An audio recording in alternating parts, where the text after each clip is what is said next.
नमस्कार, जय हिंद दोस्तों। कैसे हैं आप सब लोग? आशा है सब बढ़िया ही होंगे। तो मेयर ऑफ कैस्टरविच कर रहे थे हम, और लास्ट क्लास में हमने चैप्टर 13 तक कवर किया था। अब शुरू करते हैं हम चैप्टर 14। तो चैप्टर 14 शुरू होता है अब मार्टिन मास समर से। तो पहले तो ये समझें कि अब मार्टिन मास क्या है। तो देखिए, अभी हमने थोड़ी देर पहले पढ़ा था चैप्टर 13 में कि सूजन की और हेंचर्ड की शादी नवंबर के महीने में होती है। और नवंबर के महीने में जो नवंबर 11 तारीख है, 11th ऑफ नवंबर, उसको मार्टिन डे के रूप में मनाया जाता है। मार्टिन कौन है? ये एक सेंट मार्टिन है जो कि यूरोप में पूजे जाते हैं। इनकी पूजा होती है सेंट मार्टिन की यूरोप में।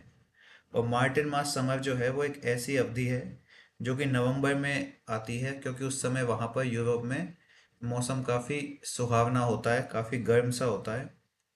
तो वो कहता है कि अब Martinmas summer of Mrs Henchard's life set in with her entry into her husband's large house and respectable social orbit। तो जो मिसेस हेंचर्ड हैं उनके जीवन की शुरुआत किससे हुई है? मार्टिन मास की गर्मियों से हुई है, जो कि उनके पति के बड़े घर में हुआ है। और साथ ही साथ उनका जीवन एक सम्मानजनक सार्वजनिक दायरे में प्रवेश किया है। And it was as bright as such summer where can B.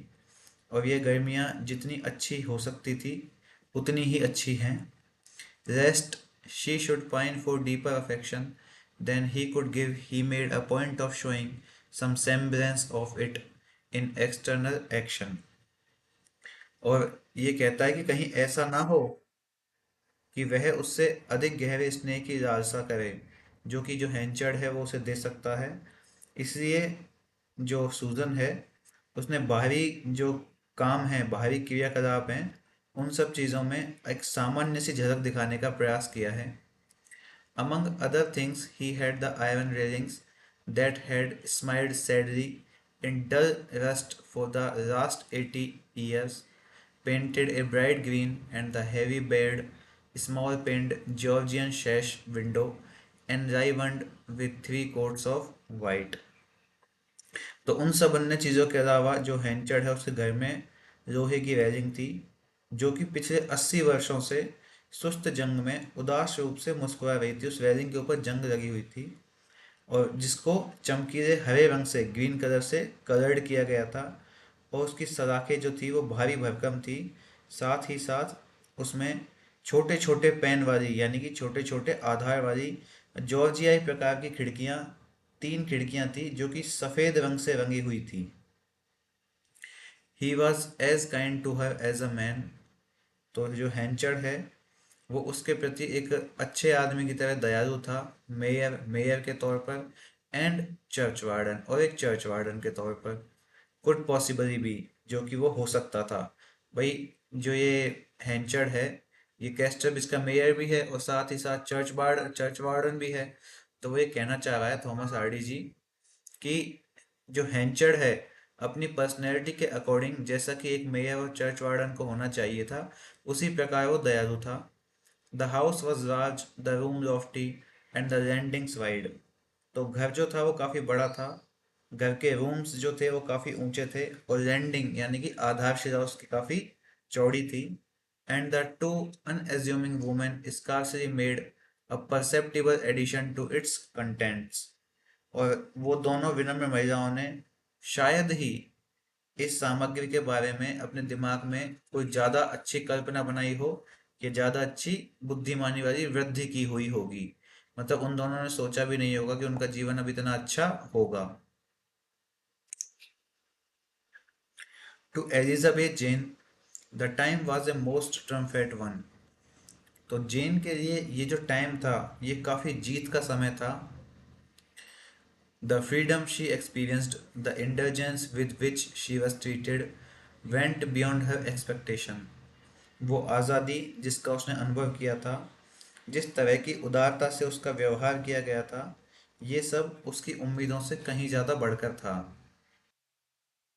The reposeful, essay, affluent life to which her mother's marriage had introduced her was, in truth, the beginning of a great change in Elizabeth। अपनी माँ के विवाह ने Elizabeth जेन को जिस शांत, सहज और समृद्ध जीवन से परिचित कराया था। ये जीवन वाकई में एलिजाबेथ के अंदर एक बहुत बड़े परिवर्तन की शुरुआत थी। She found she could have nice personal possessions and ornaments for the asking, and as the medieval saying puts it, take, have, and keep are present words. जेन ने पाया कि उसको मांगने पर एक अच्छी निजी संपत्ति और आभूषण मिल सकते हैं, जैसा कि मध्ययुगीन एक कहावत भी है कि ले लो, पाओ और रख लो। ये काफी सुखद शब्द हैं जेन के लिए। With piece of mind came development and with development beauty. तो ये कहावत है कि मन की शांति के साथ विकास आता है और विकास के साथ आती है सुंदरता। Knowledge the result of great natural insight. देखिए जो सेंटेंस है ना, इनके फैक्ट्स को आप याद रखना कि मेयर ऑफ कैस्टरविच के अनुसार पीस ऑफ माइंड के साथ क्या आता है? डेवलपमेंट आता है, और डेवलपमेंट के साथ क्या आती है? सुंदरता आती है। Knowledge, the result of great natural sight, she did not lack। ज्ञान जो होता है, मतलब वाकई में नॉलेज होती है, वो महान प्राकृतिक अंतर्दृष्टि का, इंसाइट का मतलब होता है अंतर्दृष्टि, अपने अंदर देखना, वो उसी का परिणाम है जिसकी उसके अंदर कोई भी कमी नहीं थी। Learning, accomplishment, those alas she had not। हालांकि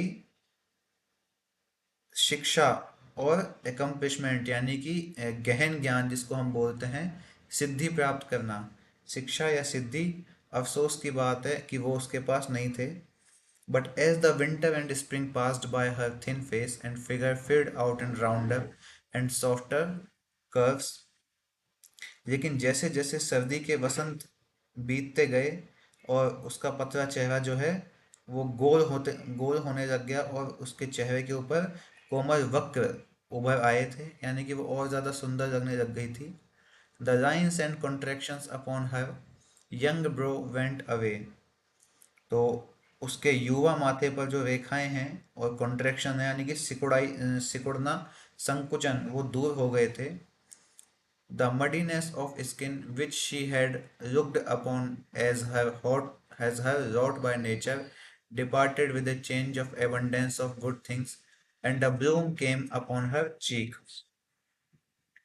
त्वचा का मैलापन जिससे वो स्वभाव से अपना भाग्य मानती थी जेन, ये सब मैलापन यानी कि उसके अपने प्रति हीन भावना जो थी, वो अच्छी चीज़ों के बहुत अधिक होने की वजह से गायब हो चुकी थी, और जेन के गालों पे एक खिली हुई सी मुस्कान आ गई थी।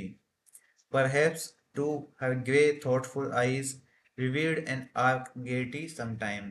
शायद कभी कभी उसके जो ग्रे कलर की विचारशील आंखें थी, वो भी एक तीव्र खुशी, गेइटी का मतलब होता है खुशी या उल्लास, वो प्रदर्शित करती थी।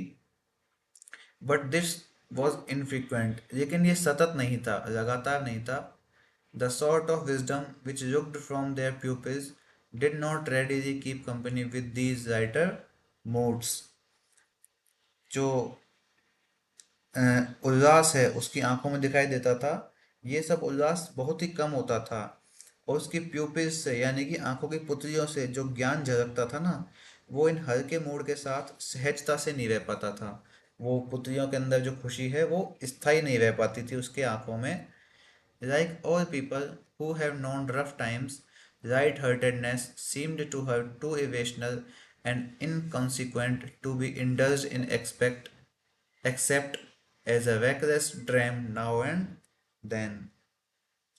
उन सभी लोगों की तरह जिन्होंने कठिन समय देखा है, उसे हल्का फुल्का, बहुत ही तर्कहीन और महत्वहीन जैसा लगता था, जिसे कभी कभी एक लापरवाह ड्राम के अलावा कुछ और नहीं कहा जा सकता था।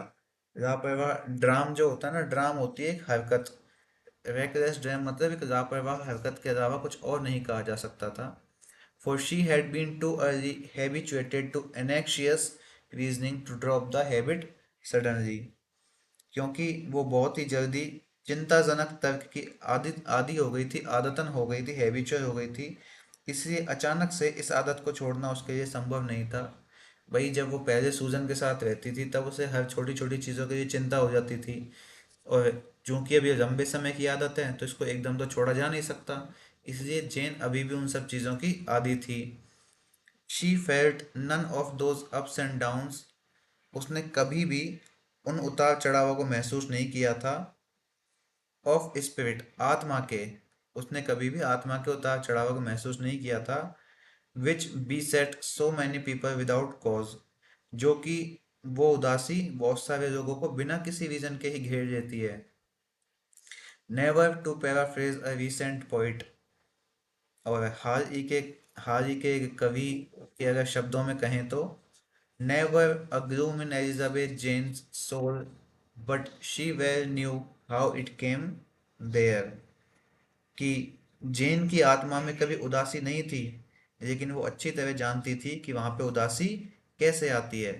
And her present cheerfulness was fairly proportionate to her solid guarantees for the same, और उसकी वर्तमान प्रसन्नता जो है, हैप्पीनेस जो है, उसके इस विश्वास के प्रति काफी ठोस आश्वासन, ठोस गारंटी उसको प्रदान करती थी।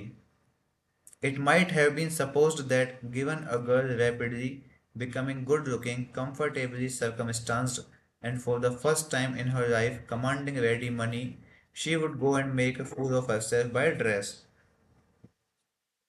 तो इस बात को माना जा सकता है कि एक लड़की जो बहुत तेजी से सुंदर दिखने लगी है, काफी आरामदायक सिचुएशन में रहने लगी है, और अपने जीवन में पहली बार उसके पास बड़े आसानी से पैसे आने लगे हैं, वो कपड़ों के मामले में खुद को मूर्ख बना देगी। बट नो, लेकिन नहीं, the reasonableness of almost everything that Elizabeth did was nowhere more conspicuous than in this question of clothes. लेकिन एलिजाबेथ ने जो कुछ भी किया, उसकी तर्क संगतता कपड़ों के मामले में सबसे ज़्यादा स्पष्ट थी, यानी कि सब कुछ होने के बावजूद भी वो कपड़ों पे बहुत अधिक पैसा खर्च नहीं करती थी, वेस्ट नहीं करती थी मनी को।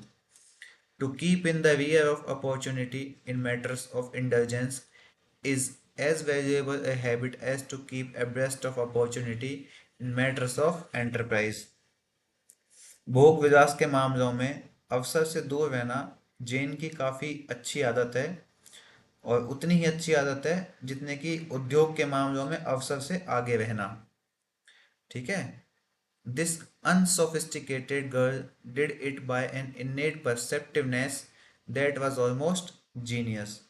ये जो unsophisticated का मतलब है अपरिष्कृत व्यक्ति, अपरिष्कृत लड़की।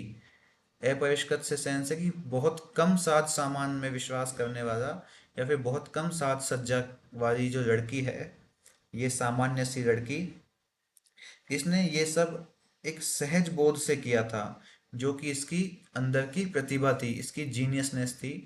दस she refrained from bursting out like a water flower that spring and clothing herself in puffings and knickknacks as most of the Casterbridge girls would have done in her circumstances.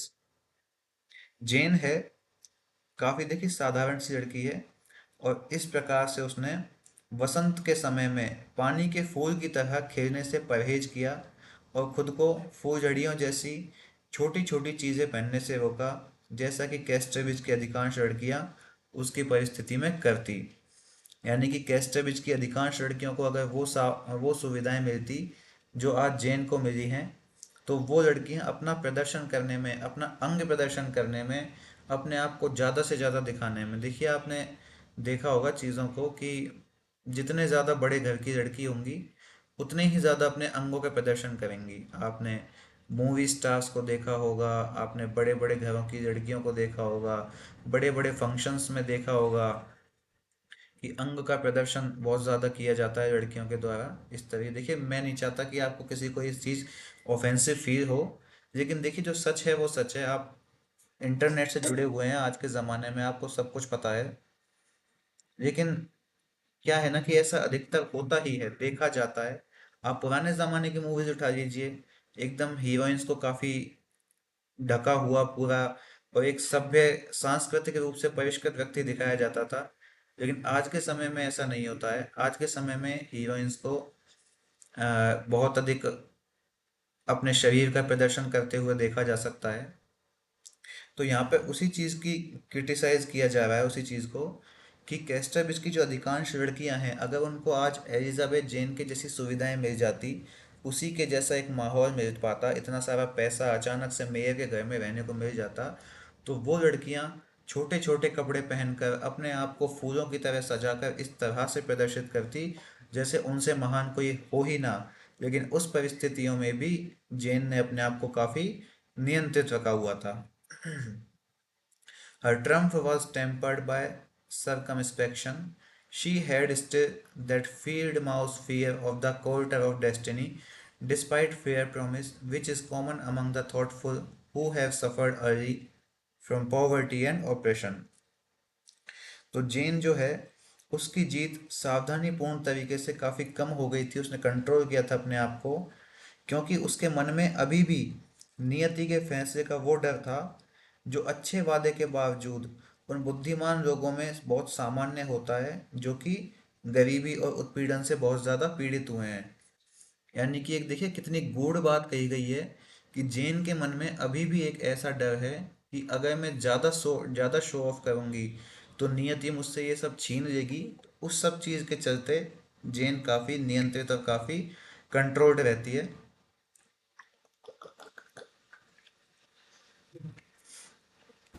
I won't be too gay on any account, she would say to herself। तो वो अपने आप से क्या कहती थी कि किसी भी परिस्थिति में मैं अपने आप को बहुत ज्यादा खुश नहीं दिखाऊंगी। It would be tempting Providence to hurl mother and me down and afflict us again as he used to do। देखिए आ गई ना वही बात। तो ये कह रही है इस चीज को कि मैं किसी भी स्थिति में अपने आप को बहुत ज्यादा खुश और एक नवाब की तरह नहीं दिखाऊंगी, क्योंकि वो ये मानती है कि ये सब चीज भगवान का उनको दिया हुआ एक प्रलोभन होगा, जिसको कि अगर मैंने स्वीकार कर लिया तो ये सब चीज मुझे और मेरी माँ को नीचे गिरा देंगी और हमें फिर से वही कष्ट मिलेगा जो कि हमारे जीवन में पहले हुआ करता था। We now see her in a black silk bonnet, velvet mantle or silk spencer, dark dress and carrying a sunshade। तो हम जेन को काले रेशमी रंग के बोनेट कपड़ों में देख सकते हैं, और साथ ही साथ एक मखमली मेंटल शॉल जैसा होता है, एक सिल्क का कपड़ा है, और गहरे रंग की पोशाक पहने हुए और एक सनशेड लिए हुए, सूरज से बचाव के लिए कपड़ा लिए हुए देख सकते हैं। In this latter article, she drew the line at fringe and had it plain edged with a little ivory ring for keeping it closed। और इस अंतिम लेख में उसने अपने फ्रिंज पर, फ्रिंज का मतलब होता है आंखों के पास की जो सलवटें होती हैं उनके ऊपर एक गहरी रेखा खींची, और साथ ही इसे बंद रखने के लिए एक छोटी सी हाथी दांत की अंगूठी के साथ इसे सादा सा किनारा दिया। आइवरी रिंग होता है हाथी दांत की अंगूठी। It was odd about the necessity for that sunshade. ये जो चीज थी, ये सनशेड की आवश्यकता के बारे में काफी अजीब सी थी। She discovered that with the clarification of her complexion and the birth of pink cheeks, her skin had grown more sensitive to the sun's rays। उसने पाया कि उसका रंग साफ होने और साथ ही साथ उसके गालों के गुलाबी होने के साथ उसकी त्वचा जो है वो सूरज की किरणों के प्रति अधिक सेंसिटिव हो गई है, संवेदनशील हो गई है। She protected those cheeks forthwith, deeming spotlessness part of womanliness। तो उसने तुरंत अपने गालों की रक्षा की और उस बेदागी को अपने पहनावे का हिस्सा मानते हुए अपनी सुरक्षा करने का उसका विचार रहा। Henchard had become very fond of her and she went out with him more frequently than with her mother now। तो हैंचर्ड जो है उसका अपनी बेटी से काफी लगाव हो गया था, और अब वो जो जेन है वो अपनी माँ के साथ बाहर ज्यादा जाने की बजाय हैंचर्ड के साथ बाहर जाया करती थी। Her appearance one day was so attractive that he looked at her critically। तो एक दिन जेन का रूप, जेन का पहनावा इतना ज़्यादा आकर्षक था कि हैंचर्ड ने उसे क्रिटिकली यानी कि आलोचनात्मक दृष्टि से देखा था, क्योंकि उसकी बेटी है। अब कोई भी पिता ये नहीं चाहेगा ना कि मेरी बेटी इतनी सुंदर दिखे कि बाहर के लोग उसको घूरते रहें। तो इसीलिए हैंचर्ड ने उसको क्रिटिकल दृष्टि से देखा है, आलोचनात्मक दृष्टि से देखा है। I happened to have the ribbon by me, so I made it up, she faltered, thinking him perhaps dissatisfied with some rather bright trimming she had donned for the first time. जेन कह रही है इस बात को कि संयोग से, it happened to have का मतलब है संयोगवश, तो संयोग से ही ये रिबन मेरे पास था, इसलिए मैंने इसे बना लिया यानी कि पहन लिया। उसने उसने झिझकते हुए कहा, ये सोचकर कि शायद उसका जो पिता है, हैंचर जो है, उसके द्वारा पहली बार पहने गए उस चमकीले ट्रिमिंग से यानी कि रिबन से असंतुष्ट था। ये कह इस बात को सोचकर कि उसके पिता को ऐसा ना लगे कि मैंने रिबन बनाया है अपनी सुंदरता को ज्यादा प्रदर्शित करने के लिए, इसलिए उसने अपने पिता को बिना मांगे सफाई दी है। I of course to be sure he replied in his leonine way. हाँ हाँ बिल्कुल, उसने अपने लियोनाइन यानी कि शेरों के जैसे अंदाज में, लियोनाइन का मतलब होता है शेर जैसे अंदाज में जवाब दिया।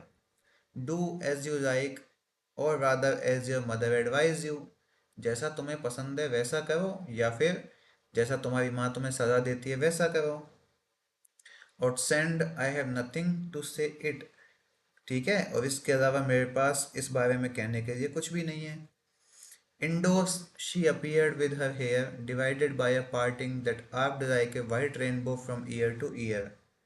घर के अंदर उसके बाल एक कान से दूसरे कान तक इंद्रधनुष की तरह, एक एक कान से दूसरे कान तक कह रहा है ना, बटे हुए थे, ठीक है, रेनबो की तरह, इंद्रधनुष की तरह बटे हुए बिखरे हुए बाल थे उसके घर के अंदर।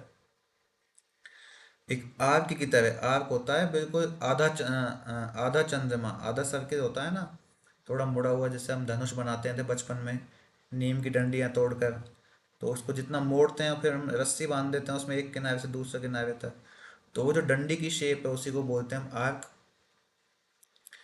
All in front of this line was covered with a thick encampment of curls. All behind was dressed smoothly and drawn to a knob.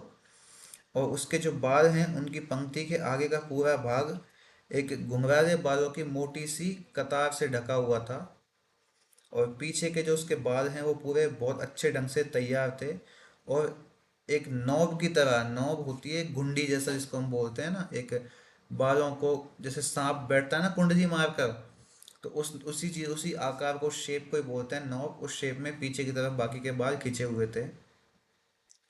The three members of the family were sitting at breakfast one day, and Henchard was looking silently, as he often did, at this head of hair, which in color was brown, rather light than dark. तो एक दिन परिवार के तीनों सदस्य, हैंचर्ड, उसकी wife और उसकी बेटी, नाश्ते पे बैठे हुए थे, और हैंचर्ड चुपचाप देख रहा था, जैसा कि वो अक्सर किया भी करता था, उसके सिर के बालों को, जिनका रंग कैसा था, भूरा था, गहरा नहीं था, डार्क नहीं था, ब्राउन कलर का था। देखिए इस बात को है ना फोकस में रखना कि एलिजाबेथ के बालों का कलर कैसा है, ब्राउन है, डार्क नहीं है, काले नहीं है उसके बाल। क्योंकि इस पर हेंचर्ड एक कमेंट करता है, I thought Elizabeth Jane's hair, didn't you tell me that Elizabeth Jane's hair promised to be black when she was a baby, he said to his wife। ओ ये क्या कर दिया इसने, यानी कि हेंचर्ड ने गलती से एक ऐसा राज खोल दिया जिसको कि एलिजाबेथ की, जिसकी भनक भी नहीं है जेन को उस बारे में, ठीक है। तो वो कह रहा है कि अपनी पत्नी से कह रहा है कि एलिजाबेथ के बाल तुमने मुझे नहीं बताया था, सूजन से कह रहा है कि मुझे लगा था कि एलिजाबेथ के बाल, क्या तुमने मुझे नहीं बताया था कि एलिजाबेथ के बाल काले होंगे जब वो एक बच्ची थी, यानी कि जब वो बड़ी हो जाएगी तो उसके बाल कैसे होंगे, ब्लैक कलर के होंगे, क्या तुमने मुझे नहीं बताया था सूजन, उस he said to his wife, उसने अपनी पत्नी से कहा। अब भाई चाहे तो इस बात को जेन सोच सकती है ना कि भाई वो बच्ची थी तो हैंचर्ड का उसका क्या लेना देना है, तो ये संदेह वाली बात कह दी साहब हैंचर्ड ने। तो इस बात को सुनकर के शी लुक्ड स्टार्टर्ड। अब ये शी कौन है, ये है सूजन। सूजन साहब इस बात को सुनकर के काफी चौंक गई। जग्ड हिज फुट वार्निंगली, और उसने चेतावनी वाले तरीके से अपना पैर झटका। एंड murmured, और धीरे से बोली, डिड आई, क्या मैंने बोला था ऐसा? As soon as Elizabeth was gone to her own room, Henchard resumed. जैसे ही एलिजाबेथ अपने रूम में गई, हैंचर्ड ने कहा, be gad, I nearly forgot myself just now. Be gad हमने पहले भी डिस्कस किया था, एक आश्चर्यचकित स्वभाव का स्वभाव को प्रदर्शित करने के लिए यूज किया जाने वाला वर्ड है बिगेड। काफी सरप्राइजिंग या शॉकिंग। मैं तो लगभग अपने आप को भूल ही गया था। What I meant was that the girl's hair certainly looked as if it would be darker when she was a baby. मेरे कहने का मतलब तो ये था कि लड़की के बाल वाकई ऐसे लग रहे थे जैसे कि जब वो बच्ची थी तो उसके बाल और भी काले रहे होंगे। It did, but they alter so. Susan ने उत्तर दिया है क्या, कि हाँ बिल्कुल, लेकिन उसने इन्हें बदल दिया है, जेन ने अपने बालों को चेंज कर दिया है। Their hair gets darker, I know, but I wasn't aware it lightened ever. ठीक है, उसके बाल काले हैं ये तो मुझे पता था, लेकिन मुझे ये नहीं पता था कि ये कभी हल्के भी हुए हैं, लाइटनड भी हुए हैं कभी। Oh yes, and the same uneasy expression came out on her face. ओ हाँ, और वही एक बेचैनी वाले एक्सप्रेशन सूजन के चेहरे पे आ गए हैं। To which the future held the key, जिसकी की कुंजी भविष्य में थी। यानी कि उस समय 20 साल पहले की बात को ये कह रही है कि भाई उस समय को क्या ही कह सकते थे, उस सब की कुंजी तो भविष्य के गर्भ में छिपी हुई थी, भविष्य जानता था कि क्या होगा। It passed as Henchard went on, और हैंचर्ड ने आगे कहा, well so much the better, अच्छा तो ये तो और भी अच्छा है। Now Susan, I want to have her called Miss Henchard, not Miss Newson. तो देखो सूजन, कि मैं चाहता हूँ कि उसका नाम मिस हैंचर्ड रहा रखा जाए, कि उसे किस नाम से बुलाया जाए, मिस हैंचर्ड, ना कि मिस न्यूसन, क्योंकि अब वो हैंचर्ड की बेटी हो गई है। भाई स्टेप डॉटर हो गई है भले ही से, लेकिन अब है तो उसी की बेटी। और फिर हैंचर्ड तो ये भी सोचता है कि भाई वो तो उसकी असली बेटी और है, तो उसे मिस हैंचर्ड बुलाया जाए, ना कि miss न्यूसन। That lots of people do it already in carelessness. It is her legal name, so it may as well be made her usual name. I don't like to other name at all for my own flesh and blood.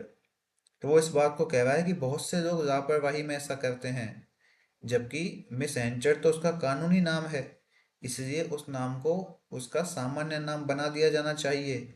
और मुझे अपने सगे संबंधियों के लिए जो दूसरा नाम है ना, ये बिल्कुल पसंद नहीं है। और ऐसे व्यक्तियों के लिए जो कि मेरा खुद का मांस और खून हो, यानी कि उसका खुद का वंश है, उसका खुद का किन है वो लड़की, इसलिए एंचर्ड कह रहा है कि मेरी ही बेटी, मेरा ही फ्लैश एंड ब्लड है, और उसका दूसरा नाम हो तो ये मुझे अच्छा नहीं लगता।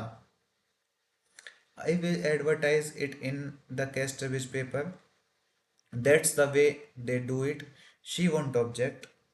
तो मैं इस चीज़ को कैस्टरब्रिज के अखबार में विज्ञापन दे दूंगा, क्योंकि सभी लोग ऐसा ही करते हैं जब उनको नाम वाम बदलना होता है तो। मुझे पता है कि जेन ऑब्जेक्ट नहीं करेगी। नो, ओ नो, बट नहीं नहीं, बिल्कुल नहीं, लेकिन well then I shall do it, he said peremptorily। ठीक है, तो मैं यही करूँगा, उसने दृढ़ता से कहा। Surely if she is willing you must wish it as much as I. ज़रूर, अगर वो तैयार है तो तुम्हें भी इसकी उतनी ही इच्छा करनी चाहिए जितना कि मैं कर रहा हूँ। ओ yes, if she agrees let us do it by all means, she replied. सूजन कह रही है, हाँ अगर वो सहमत है तो हमें बिल्कुल ऐसा करना ही चाहिए, उसने जवाब दिया। Then Mrs Henchard acted somewhat inconsistently. उसके बाद मिसेस हैंचर्ड ने काफी असंगत सा व्यवहार किया। It might have been called falsely, but that the manner was emotional and full of earnestness of one who wishes to do right at great hazard।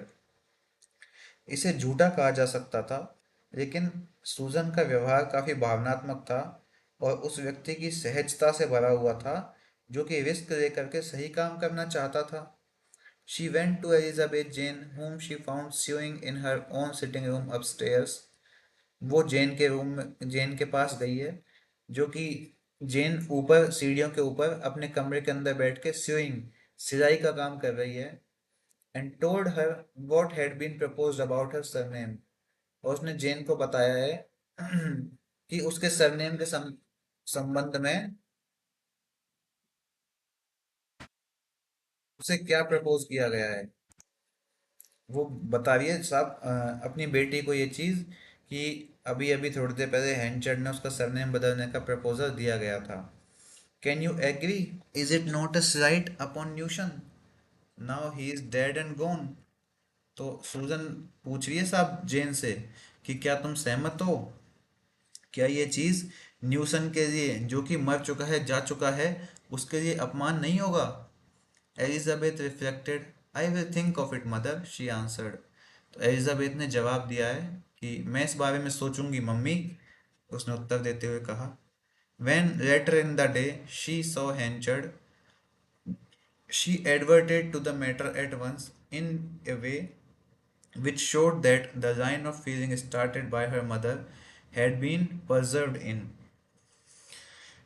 तो अगले दिन जब जेन ने हैंचर्ड को देखा तो उसको तुरंत इस मामले की याद आ गई, जिससे इस बात का पता चलता है कि उसकी माँ ने जो बात शुरू की थी वो बात जेन के दिमाग में अभी भी preserved है, सुरक्षित है, कायम है। Do you wish this change so very much sir, she asked.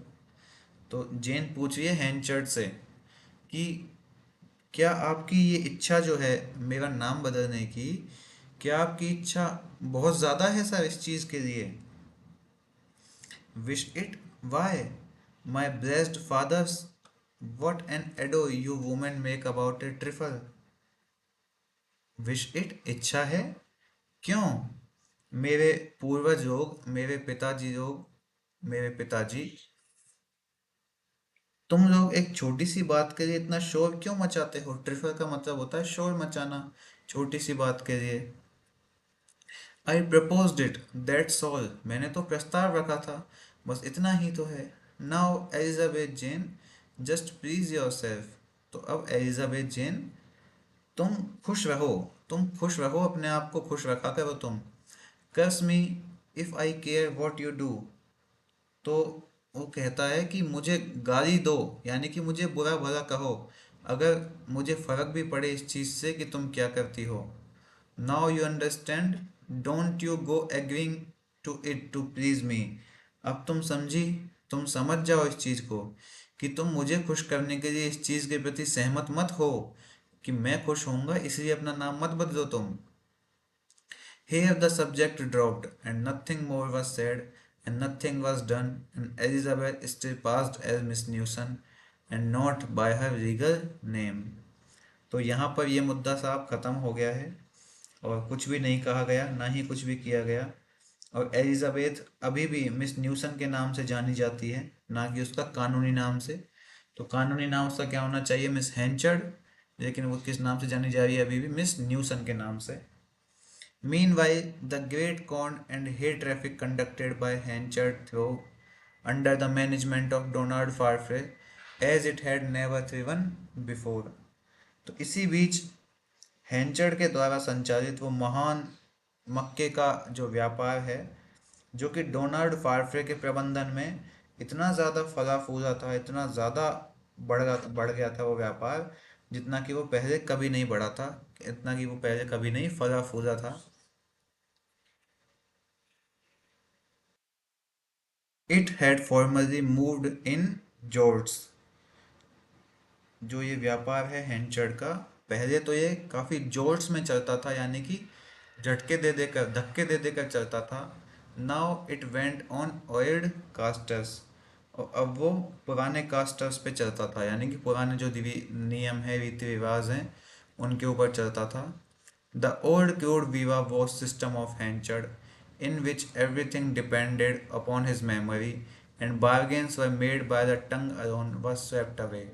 देखिए, तो अब यहाँ पे डोनाल्ड फारफे ने हैंचर्ड की जो बिजनेस है उसके नियमों में कुछ चेंज किया है।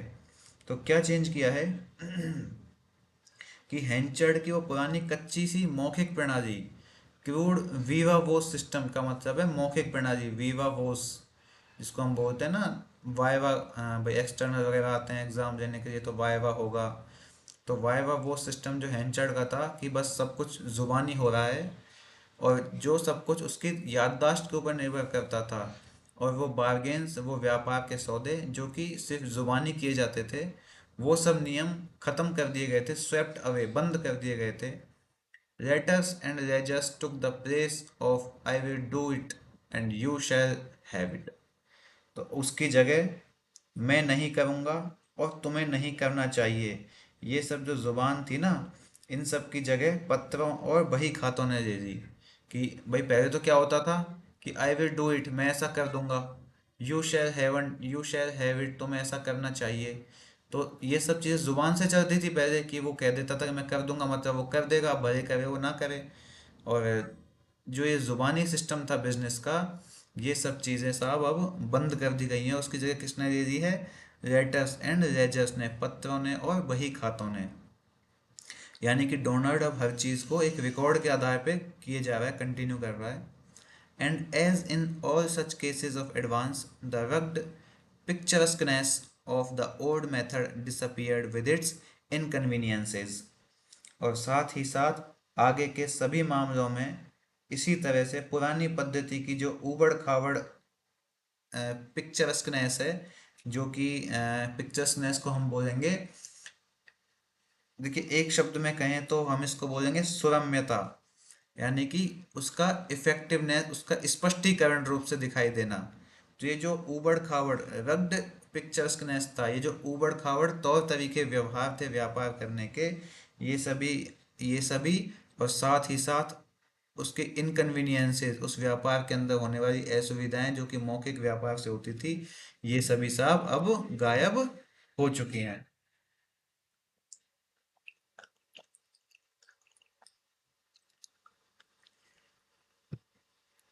The position of Elizabeth Jane's room, rather high in the house, so that it commanded a view of the hay stores and granaries across the garden, afforded her opportunity for accurate observation of what went on there. तो जेन का room घर में काफ़ी ऊपर था, और उसके room में से जो खिड़की है वहाँ से घास का गोदाम और साथ ही साथ अन्न भंडार जो हैं वो साफ साफ दिखाई देते थे। और वो साहब वहीं से एकदम हर चीज़ का सटीक अवलोकन कर पाती थी, ऑब्जर्वेशन कर पाती थी कि वहाँ पे क्या हो रहा है क्या नहीं हो रहा है। She saw that Donald and Mr Henchard were inseparables. उसने देखा कि डोनाल्ड और मिस्टर हैंचर्ड को एक दूसरे से अलग नहीं किया जा सकता। ये कोई नेगेटिव पॉइंट नहीं है कि भाई वो कोई षड्यंत्र रच रही हो, वो बस देख रही है उनकी गहन मित्रता को, कि ये तो इनसेपरेबल हैं, अविभाज्य हैं। When walking together, Henchard would lay his arm familiarly on his manager's shoulder. तो साथ साथ चलते टाइम हैंचर्ड मैनेजर के कंधे पर अपना हाथ रखता था, बहुत ही फेमिलियरली, एक दोस्ताना व्यवहार में। As if Farfrae were a younger brother, जैसे तो फारफे उसका छोटा भाई हो। Bearing so heavily that his right frame bent under the weight. और हैंचर्ड का जो हाथ है ना वो इतना भारी था कि वो डोनाल्ड के दुबले पतले शरीर को काफी परेशान करता था और उसे झुका भी देता था। भाई हैंचर्ड दमदार मोटा तगड़ा आदमी है। Occasionally, she would hear a perfect cannonade of laughter from Henchard, arising from something Donald had said, the latter looking quite innocent and not laughing at all. कभी कभी हैंचर्ड की हंसी की एक जबरदस्त गूंज उसको सुनाई देती थी, जो कि डोनाल्ड के द्वारा कही गई किसी बात के ऊपर आती थी। और जो डोनाल्ड है वो बड़ा मासूम सा दिखता था, उस स्थिति में भी वो बिल्कुल नहीं हंसता था। In Henchard's somewhat lonely life, he evidently found the young man as desirable for comradeship as he was useful for consultations. तो हैंचर्ड के उस अकेलेपन के जीवन में काफ़ी स्पष्ट रूप से जेन ने इस चीज़ को पाया था कि वो जो युवक है, जो डोनाल्ड है, जो कि हैंचर्ड का नया साथी है, ये उतना इम्पोर्टेंट था जितना कि वो सजेशंस के लिए इम्पोर्टेंट था, जितना कि वो कंसल्टेशंस के लिए, यानी कि जेन ने ये पाया था कि हैंचर्ड के लिए डोनाल्ड फार्फे अपने जीवन में उतना ही उपयोगी है जितना कि उसके जीवन में वो कंसल्टेशन करने के लिए, यानी कि उसको इम्पोर्टेंट सलाह देने के लिए उपयोगी होता है। बहुत ज़्यादा इम्पोर्टेंट आदमी है। Donald's brightness of intellect maintained in the confecter, the admiration it had won at the first hour of their meeting, the poor opinion and but ill-concealed that he entertained of her slim Firefly's physical girth, strength, and dash was more than counterbalanced by the immense respect he had for his brains. Donald की जो बुद्धि है, उसने corn के व्यापार में, और वो जो कॉर्न फैक्टर है, मक्का का जो व्यापारी है, उसके मन में अपनी प्रशंसा बनाए रखी थी, जो कि उनसे उसकी मुलाकात के पहले घंटे में हुआ करती थी। यानी कि जब डोनाल्ड और हैंचर्ड मिलते थे ना, तो हैंचर्ड हमेशा मिलते ही शुरुआती घंटे पे तो डोनाल्ड की तारीफ ही किया करता था कि उसने व्यापार में काफ़ी प्रगति की है। इसके बाद वो जो दुबला पतला फारफे था, उसकी फिजिकल कंडीशन और उसकी ताकत, उसकी फुर्ती के बारे में उसकी खराब राय, हैंचर्ड की खराब राय, लेकिन वो बुरी तरीके से छिपी हुई थी। और यही चीज़ उसके दिमाग के लिए एक जबरदस्त सम्मान से कहीं अधिक संतुलित थी।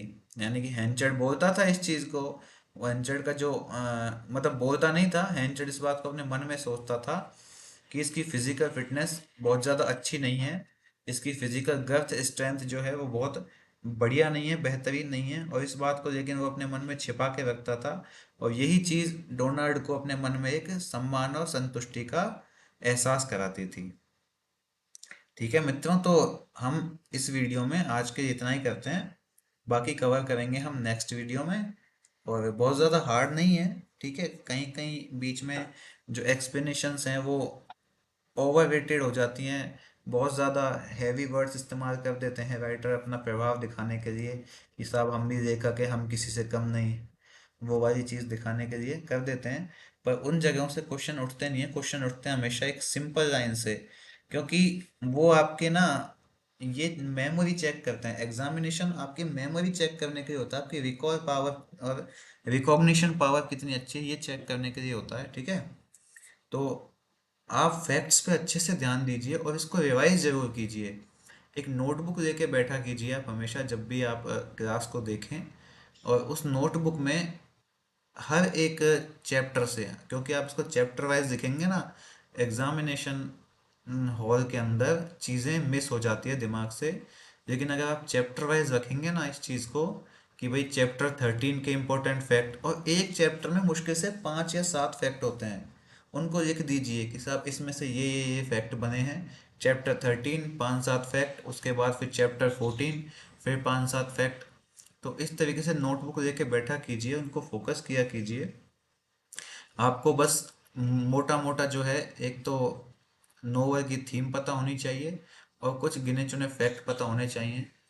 45 चैप्टर्स हैं इस पूरे नोवेल के अंदर, जिसमें से लगभग 6 या 7 क्वेश्चन आएंगे एग्जाम के अंदर। और 45 चैप्टर में से ज़्यादा 300 प्रश्न बनेंगे, ठीक है। लेकिन अगर 300 प्रश्न में से आपके 6 प्रश्न भी आ जाते हैं, तो भी आपका ये 300 प्रश्न सफल हो जाते हैं, ठीक है। तो आप इसको देखिए, पढ़िए, समझिए, कोई दिक्कत नहीं है, बढ़िया चीज़ है। पढ़िए और आनंद लीजिए, ठीक है। मिलते हैं नेक्स्ट वीडियो में, तब तक के लिए धन्यवाद। जय हिंद, जय श्री राम।